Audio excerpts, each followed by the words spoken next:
అందరికీ నమస్కారం। ఈరోజు నిజంగా ఆంధ్ర రాష్ట్రం అంతా పండుగ వాతావరణం ఉంది।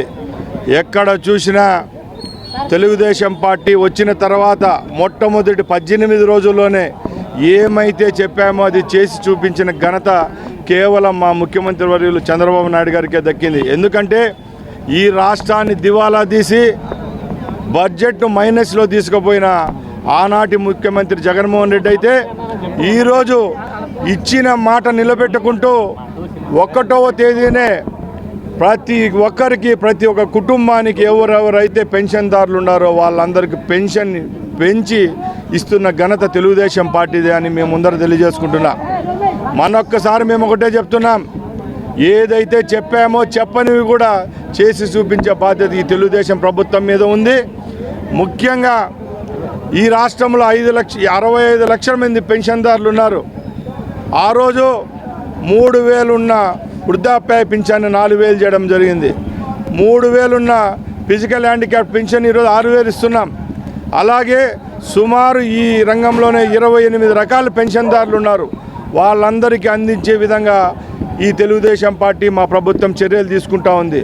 ముఖ్యంగా మేము ఒకటే చెప్తున్నాం, ఆ రోజు జగన్మోహన్ రెడ్డి డబ్బా కొట్టుకునేవాడు, ఏమని పెన్షన్లు ఇచ్చేదానికి నేను ప్రవేశపెట్టిన వారే ఉండాలని ఆయన చెప్పేవాడు। ఈరోజు మేము ఒకటే చెప్తున్నాం, పొద్దున్నే 6 గంటల నుంచి ఇప్పుడు టైం ఎంత అయిందో ఒకసారి చూసుకోండి, సుమారు రాష్ట్రంలో 85 నుంచి 90% ఇండ్లకంతా పెన్షన్లు అందించిన ఘనత కేవలం తెలుగుదేశం పార్టీది, అలాగే మా కూటమిదని మీ అందరి ముందు తెలియజేసుకుంటున్నాం।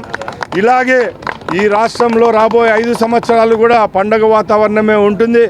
ఎందుకంటే నరకాసుని వధ ఎప్పుడో అయిపోయింది, రాబోయే కాలమంతా స్వర్ణయుగం। మన బిడ్డలకైతేనేం, కార్మికులకైతేనేం, కర్షకులకైతేనేం ఆంధ్ర రాష్ట్రాన్ని ఇంకో లెవెల్కు తీసుకొని పోయేదానికి మా ప్రభుత్వం ముందుంటుంది। మేము ప్రజలను ఒకటే కోరుకుంటున్నాం, చిరకాలం మనందరి ముఖాల్లో సంతోషం ఉండాలంటే మీ అందరి ఆశీర్వాదాలు మా ప్రభుత్వంపై, మా ముఖ్యమంత్రిపై ఉండాలని కోరుకుంటూ సెలవు తీసుకుంటున్నాం। జై హింద్, జై తెలుగుదేశం, జై చంద్రబాబు। వాలంటీర్లు అంటే ఆయన బిడ్డలో ముద్దు బిడ్డల్లాగా చూసుకున్నాడు జగన్మోహన్ రెడ్డి। వాళ్ళను తప్పించమనింది మేము కాదు, కోర్టులు ఆ రోజున్న ఎన్నికల వ్యవస్థ పరంగా 1 నెల రోజులు మీరు ఇవ్వద్దని చెప్పిండేది ఆ రోజున్న తెలుగుదేశం పార్టీ వాళ్ళు కాదు। ఆ రోజు ఎలక్షన్ కమిషన్ చెప్పడంతోనే ఆ నెల మాత్రం పెన్షన్లు వేరే రూట్లో ఇవ్వడం జరిగింది। ఇప్పుడు మా ప్రభుత్వం గ్రామ సెక్రటేరియట్లో ఉన్న 10, 15, 20 మంది ఎంప్లాయీస్ ద్వారా ఈ కార్యక్రమాన్ని మేము ప్రవేశపెట్టాం। మీరే చూస్తున్నారు, పొద్దున్నే 1 గంట నుంచి కొన్ని జిల్లాల్లో ప్రారంభమైంది ఈ పథకం। అంటే అర్థం చేసుకోవాలా, కేవలం ఆ రోజు వాళ్ళ మెహర్బానీ కోసమో డబ్బా కొట్టుకునేదానికో ఇంటింటికి 50 ఇండ్లకు ఒకరిని చప్పున పెట్టుకున్నాడు, కానీ వాళ్ళ వల్ల ఎంత మటుకు లాభం జరిగిందో మీరు అందరూ చూసినారు। ఇప్పుడు మేము ఒకటే చెప్తున్నాం, ఏదైనా కానీ లేటుగా వచ్చినా, లేటెస్ట్గా వచ్చినట్టు 5 ఏళ్ళ తర్వాత ఈ ప్రభుత్వం వచ్చింది, తప్పకుండా ఏ కార్యక్రమాలు చేపట్టినా ఇదే విధంగా పండుగ వాతావరణంలో రాబోయే కాలంలో ముందుకు తీసుకొని పోయేదానికి మేము సిద్ధంగా ఉన్నాం। మరిన్ని కథనాల కోసం సబ్స్క్రైబ్ చేసుకోండి మీ అక్షర శిల్పం।